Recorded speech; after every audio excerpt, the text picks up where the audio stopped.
Hello and good morning student. আজকে আমরা চলে আসছি পেজ 239 এর প্রথম প্রশ্ন দেখো, বলছে বার্ষিক 8% চক্রবৃদ্ধি হার সুদে পি টাকার তৃতীয় বছরে আসল কত হবে। চক্রবৃদ্ধি সুদের প্রশ্ন যখনই হয় তার মানে তোমাকে বুঝতে হবে যে সরল সুদ আর চক্রবৃদ্ধির পার্থক্য কি। সরল সুদে হচ্ছে প্রতি বছর আসলটা সেম থাকে, কিন্তু চক্রবৃদ্ধি সুদে প্রতি বছর আসলটা বাড়তে থাকে। এই বছরে যেটা সুদাসল সেইটাই পরের বছরের আসল, আবার পরের বছরে যেটা সুদাসল হবে সেটা তার পরের বছরে আসল হবে। এটা মাথায় রাখো। এইবারে আমাদের বিষয়টা কি বলছে, রেট অফ ইন্টারেস্ট 8% বলেছে, সুদের হার পি টাকা, প্রিন্সিপাল পি। তাহলে প্রথম বছর আমি আসি, একটু বুঝতে হবে ব্যাপারটা। প্রথম বছরে সুদ ফর্মুলা কি, পি টি আর বাই 100। আসল কত, পি।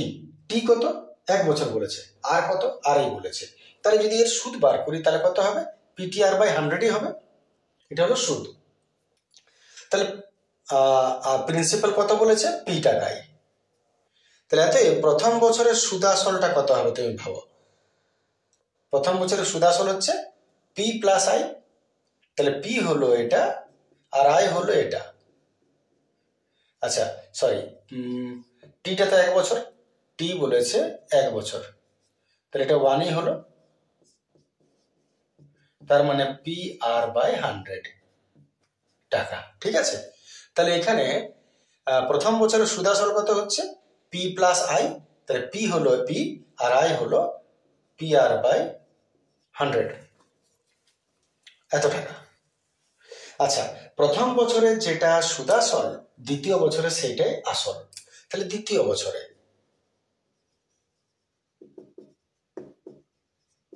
আসলে অঙ্কটা কোনো জটিল ছিল না, অপশন যেগুলো দিয়েছে সেইটার জন্য মাথাটা বেশি খারাপ করে, নাহলে ডাইরেক্ট উত্তর বেরোতে চক্রবৃদ্ধি ডাইরেক্ট 3 করে।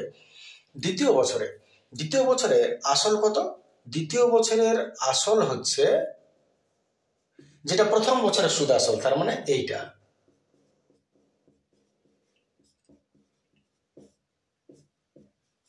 ঠিক আছে না। এত দ্বিতীয় বছরের সুদ কত হবে, ফর্মুলা সেই P T R by 100। P কত, এইটা।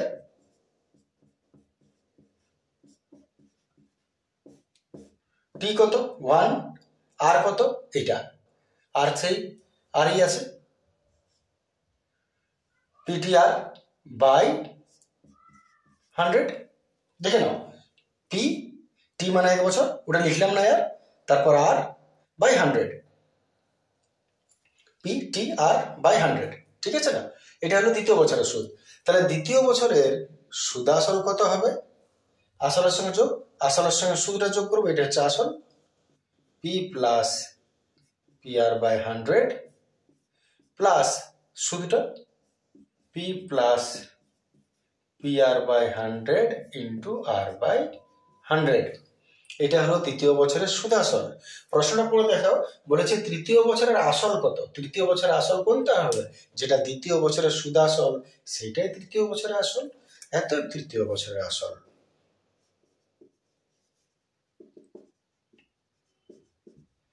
তৃতীয় বছরে আসল হচ্ছে এই টাকাটাই, মানে উত্তর এটাই, এটাই উত্তর।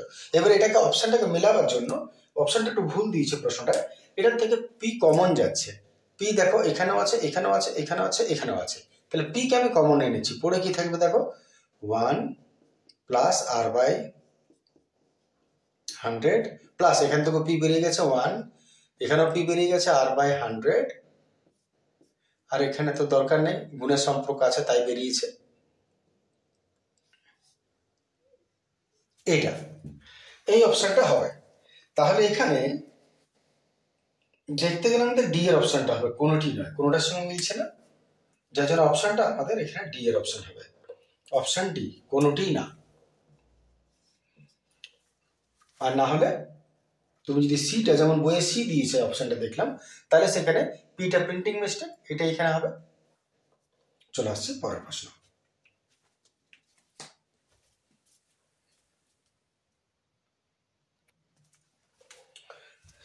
চলে আসছে দুইয়ের প্রশ্ন। দুইয়ের প্রশ্ন বলছে, একটি একচল বিশিষ্ট দ্বিঘাত সমীকরণে যে পদটিতে চলের ঘাত শূন্য সেই পদটি যদি না থাকে, অনুপস্থিত থাকে, তবে সেই দ্বিঘাত সমীকরণটির একটা বীজ সর্বদা ড্যাশ হবে। ব্যাপারটা কি বলছে, দ্বিঘাত সমীকরণ। আগে তুমি দ্বিঘাত সমীকরণের সমীকরণটা তৈরি করো। দ্বিঘাত সমীকরণ হচ্ছে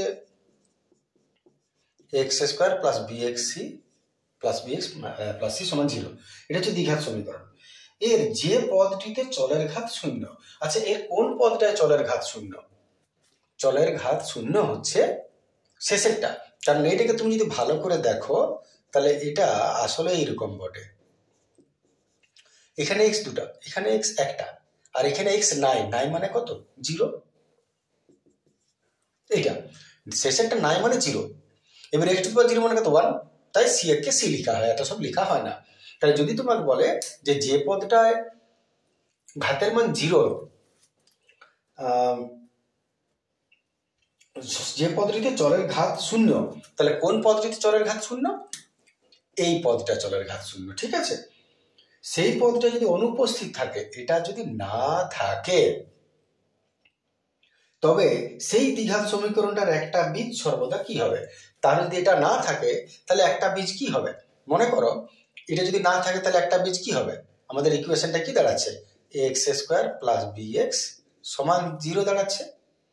এবার একটা উদাহরণ নেই, একটা বীজ কত হবে? মনে করো দেওয়া আছে 5x স্কোয়ার প্লাস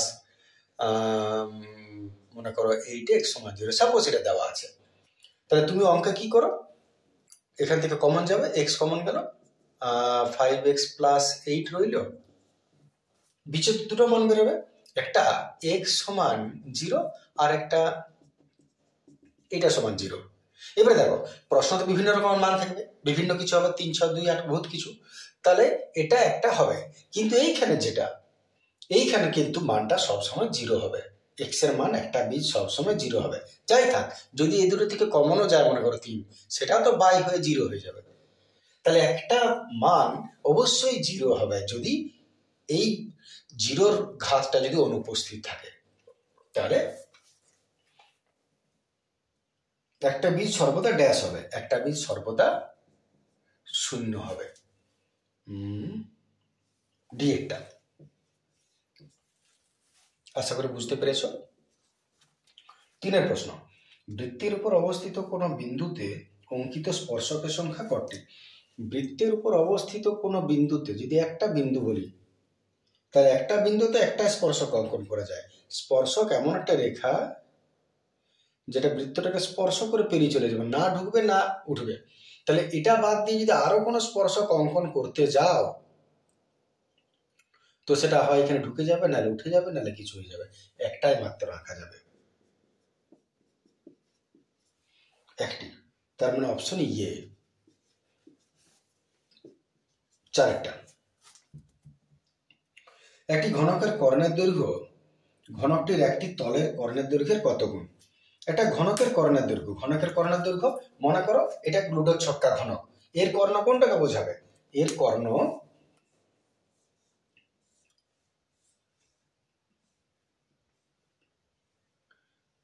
এটা ঘনক, এর কর্ণ এইখান থেকে এইটা বোঝাবে, তাই না?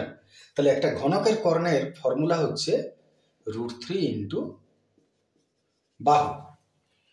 আর কি বলেছে এর সঙ্গে? একটি ঘনকের কর্ণের দৈর্ঘ্য, ঘনকের একটা তলের কর্ণের দৈর্ঘ্যের কগুণ? ঘনকের একটা তলের, এর যদি একটা তল দেখো, তা এই তলটা মনে করো, এটা আসলে কি বলে? এটা তো বর্গক্ষেত্র। তাহলে বর্গক্ষেত্রের তলের কর্ণ মানে কি? বর্গক্ষেত্রের কর্ণ। বর্গক্ষেত্রের কর্ণের ফর্মুলা কি বলে? এটা তো এটা একই জিনিস নয়। এটা হলো একটা তলের কর্ণ, যেমন এটা বা এইটা ধরো। তাহলে বর্গক্ষেত্রের কর্ণের ফর্মুলা কি বটে? √2 ইন্টু বাহু। বাহু দুটোরই সেম হবে ঘনকটার বর্গক্ষেত্রটা। যেমন ঘনক যদি বলি এটা আমি, তাহলে এর ভেতরে এই কোণ থেকে ওই কোণ পর্যন্ত যদি রেখাটা আনি সেটা হলো কর্ণ। আর এর একটা তলের কর্ণ মানে এই যে তল, এর কর্ণ। দুটো তার একই জিনিস নয়, ঘনক মানে বইটার আর এটার। তাহলে ক গুণ যদি বলে, তার মানে এটাকে এটা দ্বারা ভাগ করে দাও, ক গুণ তুমি পেয়ে যাবে। আহু আহু গেল, এর বাহু যা ঘনকের বাহু তা পড়ে রইল √3/√2। একটু হরণেশন করে নাও, √3 × 6, √2 গোটা 2। সিওর অপশনটা। ঠিক আছে না? আশা করি বুঝতে পারছো। চলে আসছে পরের প্রশ্ন।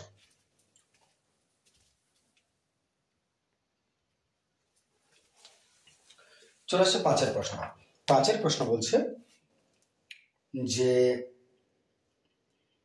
0 ডিগ্রি থেকে 90 ডিগ্রি পর্যন্ত ত্রিকোণমিতির অনুপাতগুলির নিম্নলিখিত কোনটা হতে পারে না? অসংজ্ঞাত, ধনাত্মক, ঋণাত্মক, শূন্য, কোনটা হতে পারে না?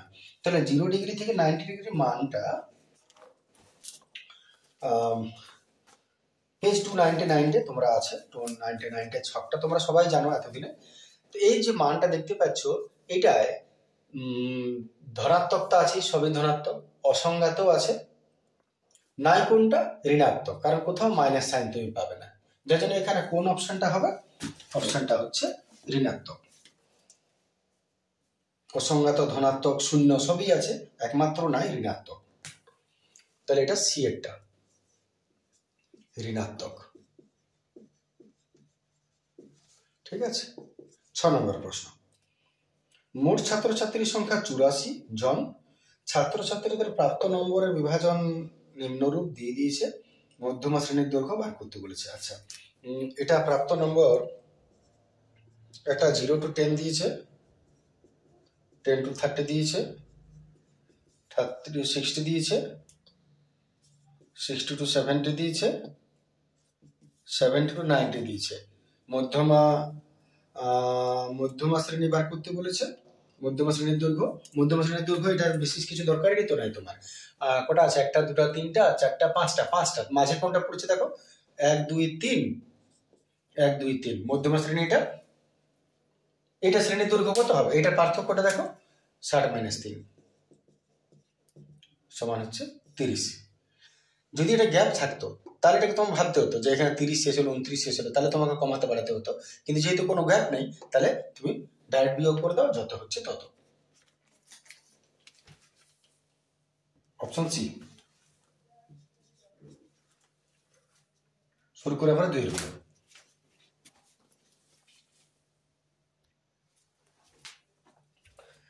2 প্রথম প্রশ্ন, গোলস্থান পূরণা দিয়েছে। অংশীদারি কারবার অংশীদারগণ নিজ মূলধন যদি সমান সময় ধরে ব্যবসায় নিয়োজিত থাকে তবে তাকে ড্যাশ অংশীদারি কারবার বলে। তো আমরা অংশীদারি কারবার 2 রকমের হয়, সরল আর জটিল। যদি মাঝখানে কেউ টাকা জমা দেওয়া তোলা করে তাহলে সেটা জটিল অংশীদারি কারবারে যায়। আর যদি সেটা না হয়, মাঝখানে বলেছে সমান সময়ের জন্য, তার মানে সেটা হলো সরল অংশীদারি কারবার। এগুলো বোঝার কিছু নেই। এ বি সি ক্রমিক সমানুপাতি হলে আর এ আর সি যদি ঋণাত্মক চিহ্ন হয় তাহলে বি কি চিহ্ন হবে? আমি এটা বুঝাই ব্যাপারটা। এ বি সি ক্রমিক সমানুপাতি। ক্রমিক সমানুপাতি মানে এ ইজ টু বি সমান বি ইজ টু সি, এটাই হবে। এর মধ্যে তোমাকে বলেছে যে এ আর সি ঋণাত্মক চিহ্ন, এও ঋণাত্মক সিও ঋণাত্মক, তাহলে বলছে বি কি চিহ্ন যুক্ত হবে? তাহলে সলভ যদি করো, 2 - 3 4 5 এরকম কিছু আছে, তাহলে এটা বা এটা, এটা বা এটা, এবার ক্রস করবে বি বি বি স্কোয়ার, এটা এটা ইন্টু হবে, এত বি সমান রুট ওভার মাইনাস মাইনাস এটা প্লাস হয়ে গেল এসি। এইবারে যখন তুমি রুট টু উঠাবে তখন কি পাবে? তুমি প্লাস আর মাইনাস দুটোই তো পাবে রুটের মান। তার মানে 3-এরটা হচ্ছে, 2-এরটা হচ্ছে উভয় চিহ্ন, প্লাস মাইনাস দুটোই থাকবে, উভয় চিহ্ন থাকবে। 3-এর প্রশ্ন, একটি বৃত্তস্থ চতুর্ভুজের কোনো একটি বাহুকে বর্ধিত করলে একটা বৃত্তস্থ চতুর্ভুজ আছে মনে করো। এর কোনো একটা বাহুকে বর্ধিত করলে যে বহিস্থ কোণটা উৎপন্ন হচ্ছে, এই যে বহিঃ কোণটা উৎপন্ন হচ্ছে, এর মান ড্যাশ কোণের সমান হবে। এটা একটা অনুসিদ্ধান্তই বটে যে যদি চতুর্ভুজের কোনো বাহুকে বর্ধিত করে দাও তাহলে এই যে কোণটার মান, এইটা এর ভেতরের উল্টো দিকেরটার সঙ্গে সমান হবে সবসময়। এর ভেতরে যেটা আছে তার উল্টো দিকের যে কোণটা, তার মানে অন্তস্থ বিপরীত, অন্তস্থ বিপরীত কোণের সমান হবে। এটা যদি 60 হয় এটাও 60 হবে। তাহলে আমাদের এটাতে হবে অন্তস্থ বিপরীত কোণের সমান হয়। 4 প্রশ্ন, লম্ববৃত্তাকার চোঙের পার্শ্বতলের ক্ষেত্রফল ড্যাশ।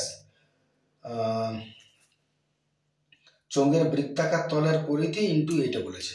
আচ্ছা, লম্ববৃত্তাকার চোঙের পার্শ্বতলের ক্ষেত্রফল ফর্মুলা কি? লম্ববৃত্তাকার চোঙের পার্শ্বতলের ক্ষেত্রফল ফর্মুলা হচ্ছে 2πr/h। এবারে তোমাকে কি বলছে, এটার সমান, এটা হলো চোঙের বৃত্তাকার তলের ক্ষেত্রফল, চোঙটার যে বৃত্তাকার তলটা আছে তার ক্ষেত্রফল গুণিত ড্যাশ। তো চোঙের বৃত্তাকার তলের ক্ষেত্রফল কি হয়? বৃত্তাকার তল মানে তো πr²। তাহলে যদি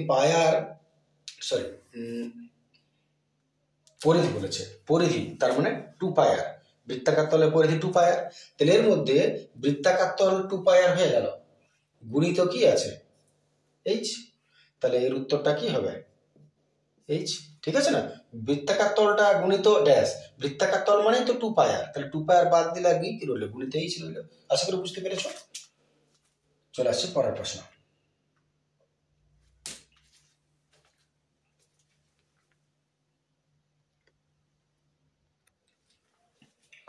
চলে আসছে আমরা 5 প্রশ্ন। 5 প্রশ্ন বলছে, একটা বৃত্তের ব্যাসার্ধের দৈর্ঘ্য সমান, একটা বৃত্তের ব্যাসার্ধের দৈর্ঘ্যের সমান দৈর্ঘ্যের বৃত্তচাপ। একটা বৃত্তের ব্যাসার্ধ মনে করো আর কিছু বটে, এর সমান ব্যাসার্ধের বৃত্তচাপ, সমান ব্যাসার্ধের, এইটা যদি 5 মনে করো তাহলে এটাও 5, যে কোণ উৎপন্ন করছে কেন্দ্রে, যে সম্মুখ কোণ উৎপন্ন করে তার পরিমাপ কত, তাহলে এইটা কত হবে? এখন যতটা ব্যাসার্ধ ততটাই বৃত্তচাপ, তার মানে যদি ব্যাসার্ধ 5 হয় তাহলে বৃত্তচাপও 5। তাহলে ফর্মুলাটা কি ছিল আমাদের? S = r theta. এটা হচ্ছে বৃত্তচাপ, ব্যাসার্ধ আর এই কোণের সম্পর্কিত ফর্মুলা। বৃত্তচাপ হলো S, ব্যাসার্ধ r, আর এই কোণটাকে থিটা বলে আমরা ইন্ডিকেট করি। এবারে যদি এটাও 5 হয় আর এটাও 5 হয়, তার মানে এটা হলো 5 সমান 5 থিটা। থিটাটাকে যদি ট্রান্সফার করে দাও তাহলে 5/5, তার মানে থিটা কত হলো? 1। আর এটা তো সবসময় রেডিয়ানে প্রকাশ হয়, তাহলে 1 রেডিয়ান হবে উত্তর। এটা সঠিক নয়, এটা বৃত্তীয় পদ্ধতিতে সবসময় মান বেরোয়, তাহলে 1 রেডিয়ান। চলে আসছে তারপরেরটা, 6টা, পরিসংখ্যা বীজের তালিকা প্রতিটি শ্রেণী ক্ষেত্র। আচ্ছা, এটা ফর্মুলা বটা কিছু না, নিম্ন শ্রেণী সীমানা যুক্ত উচ্চ শ্রেণী সীমানা সমান 2 ইন্টু ফর্মুলা হয় শ্রেণী মধ্যক। এটা মুখস্থ রাখবে, এটা তোমাদের অঙ্কে তো কাজেও লাগে এই ফর্মুলাটা, এটা জাস্ট ফর্মুলা। চলে আসছে 3 প্রশ্ন।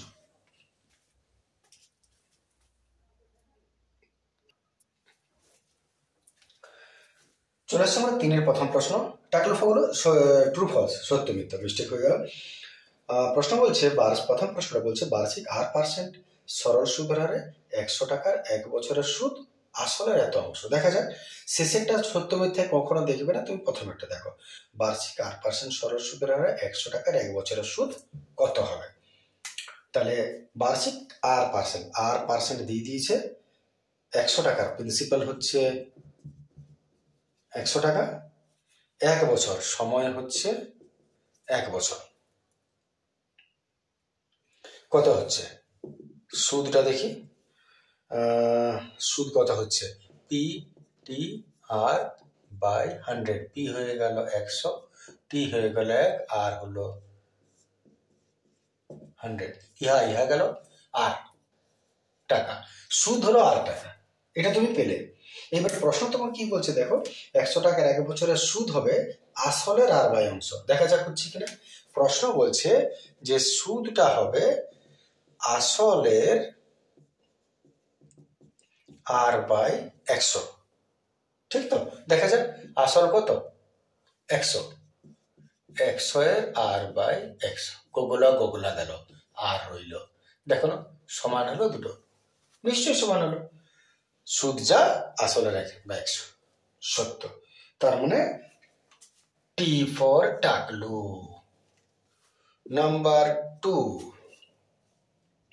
কোন মিশ্র দ্বিঘাত করণের ক্ষেত্রে সকল করণে নিরসক উৎপাদকই পূরক করণে, কিন্তু পূরক করণে মাত্রই করণীয়স্বক উৎপাদক নয়। আচ্ছা, প্রশ্নটার মানেটা একটু বলে নিই। মিশ্রকরণী, মিশ্র দ্বিঘাতকরণী, যেমন মনে করো √5+2, রুটও আছে আর মূলত সংখ্যাও আছে, শুধু সংখ্যা। তাহলে মিশ্র দ্বিঘাতকরণের এর সকল করণেই নিরসক উৎপাদকই। করণনিরসক উৎপাদক মানে হলো যে এটাকে তুমি যেটা উপর নিচে গুণ করে সাইন চেঞ্জ করে বার করছো, সেইটা হচ্ছে করণনিরসক উৎপাদক। ঠিক আছে, যেমন উপরে হরের নিচে সাইন চেঞ্জ করে উপর নিচে করলে এটা হচ্ছে করণনিরসক উৎপাদক। উৎপাদকই পূরক করণী। পূরক করণী মানে হলো অনুবন্ধী করণীর। তাহলে বলছে এইটাকে হরণরসন করে তুমি যেটা পাচ্ছ সেই করণনিরসক উৎপাদক মাত্রেই পূরক করণী মানে অনুবন্ধী করণী একই হবে, হবে না। না, এটা ভুল বটে। তার কারণ হচ্ছে, যেমন দেখো, যদি এর করণনিরসক উৎপাদক দেখো, তাহলে তুমি কত হচ্ছে, এটার করণনিরসক উৎপাদক হয়ে গেল, সাইন চেঞ্জ করছি,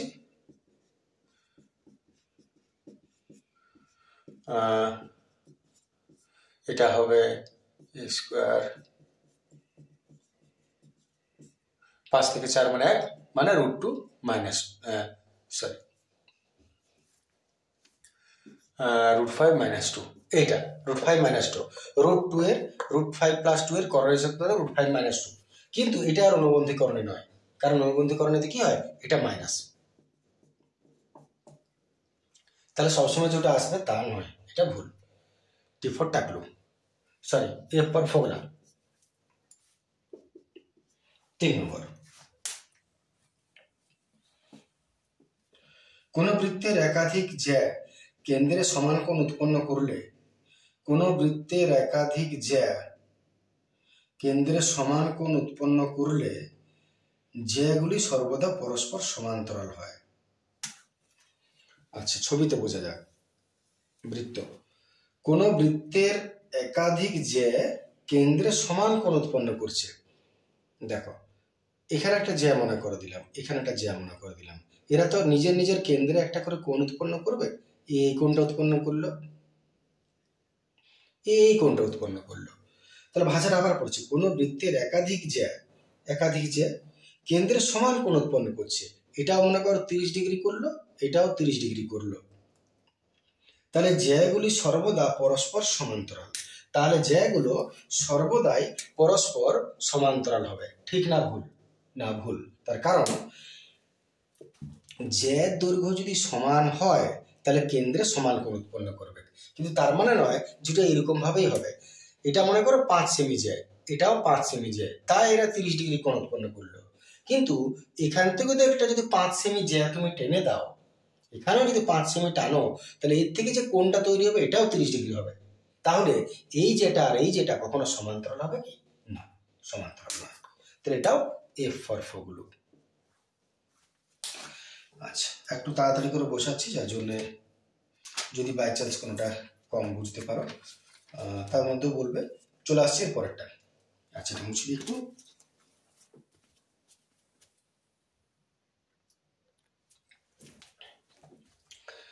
চারের প্রশ্ন বলছে, একটি গোলকের সমগ্রতলের ক্ষেত্রফল গোলকটির ব্যাসার্ধের সমান ব্যাসার্ধ বিশিষ্ট 4টি বৃত্তের ক্ষেত্রফলের যোগফলের সমান।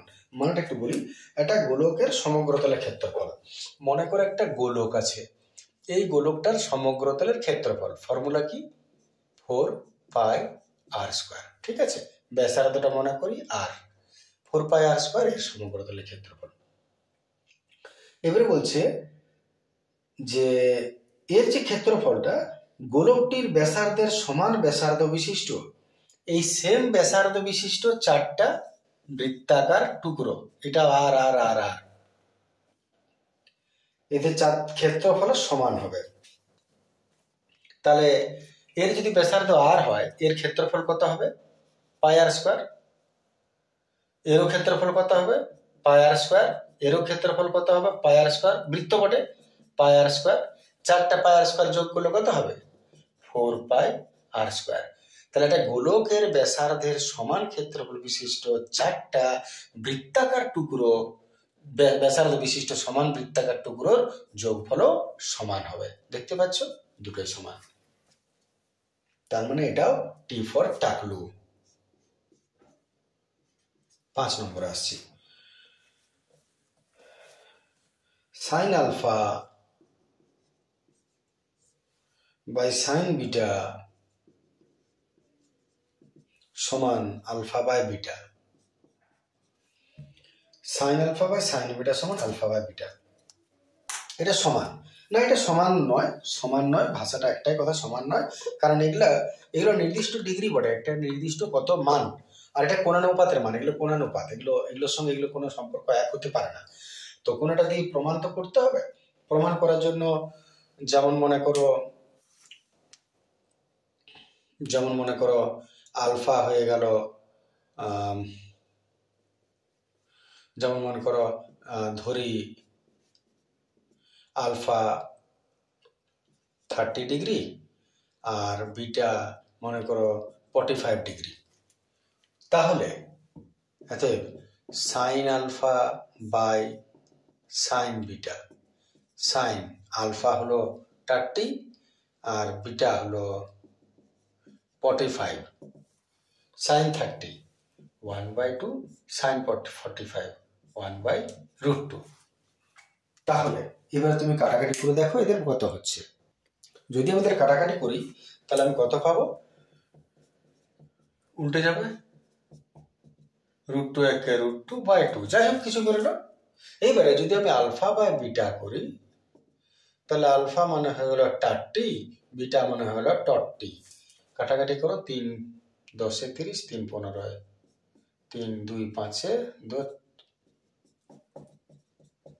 দুটোর মান কখনো এক হতে পারে না।